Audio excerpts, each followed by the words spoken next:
Buen día, chicos. En el video anterior pudimos ver acerca de cómo se realizaba la respiración celular. Entonces, vamos a retomar un poquito acerca de ese tema, pero por favor no se les olvide que deben ir tomando apuntes.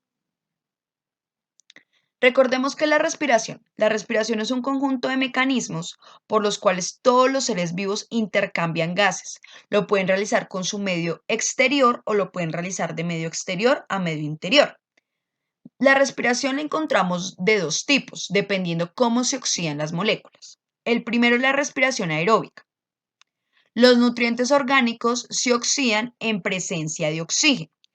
Esos nutrientes orgánicos pueden ser la glucosa y recordemos que la glucosa es un azúcar.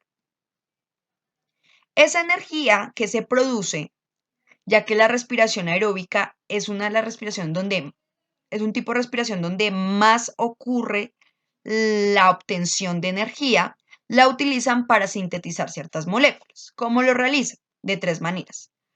Por medio de la glicólisis, el ciclo de Krebs y la cadena respiratoria. La glicólisis es un proceso por el cual se da la ruptura de las moléculas de glucosa. Esta ruptura se da en el citoplasma y recordemos que el citoplasma es la parte de la célula en donde se albergan o donde se ubican la mayor parte de organelos celulares. Posteriormente que se da esa ruptura de la glucosa, viene el ciclo de Krebs. En el ciclo de Krebs ocurren todas las reacciones químicas con las sustancias que resultaron de la glicólisis. Y por último viene la cadena respiratoria. En la cadena respiratoria ocurre un transporte de electrones. Las sustancias que obtuvimos del ciclo de Krebs son transportadas por todo el cuerpo. El otro tipo es la respiración anaeróbica. En ella no se necesita oxígeno como agente oxidante. Como no se necesita oxígeno como agente oxidante, ellas tienen que recurrir a otros oxidantes, como por ejemplo las sustancias inorgánicas y una de ellas puede ser el nitrógeno.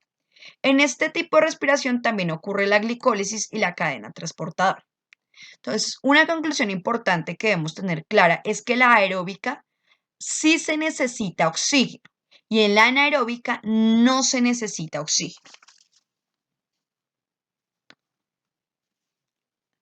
La respiración en organismos multicelulares, recordemos que los organismos multicelulares están constituidos por varias células, todas del mismo tipo o algunas con unas diferencias, pero no presentan tejidos verdaderos. Su intercambio gaseoso se lleva a través de las células y es cuando éstas se encuentran en contacto con el medio externo. El medio externo puede ser aire o agua. ¿Cómo sucede? El oxígeno pasa de las células externas a las internas por medio de difusión simple. Recordemos que la difusión simple es el transporte celular en el cual las sustancias pasan por medio de la membrana sin necesidad o sin aporte externo de energía. Posteriormente que realizan ese proceso, las células envían hacia el exterior CO2. La mayoría de organismos que realiza este tipo de respiración, por ejemplo, pueden ser las esponjas o algunos macrohongos.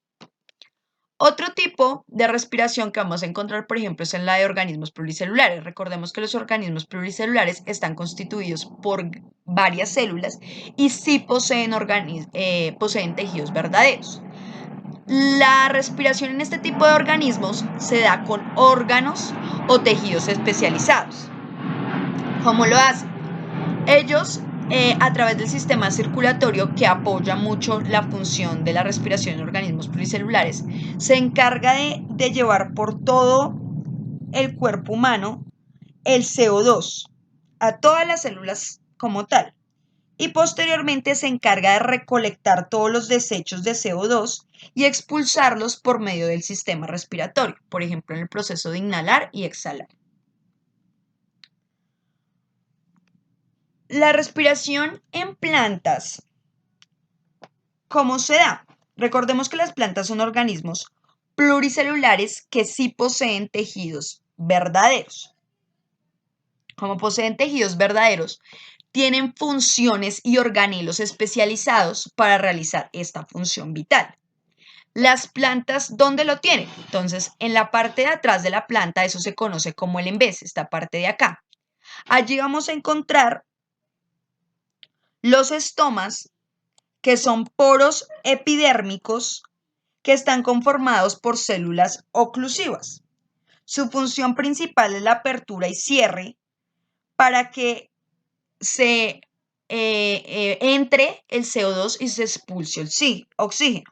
¿Cómo lo hacen? Por medio de la fotosíntesis. La fotosíntesis de la planta es supremamente importante porque primero nos ayuda a obtener la energía necesaria para que la planta pueda realizar todas sus funciones vitales. Y además de eso, la fotosíntesis produce glucosa y oxígeno que va a permitir que sean como la gasolina que se necesita para que las plantas puedan realizar su proceso de respiración. Listo, chicos, entonces espero haya quedado claro un poquito acerca de cómo es la respiración celular y cómo se da la respiración en organismos multicelulares, pluricelulares y en las plantas.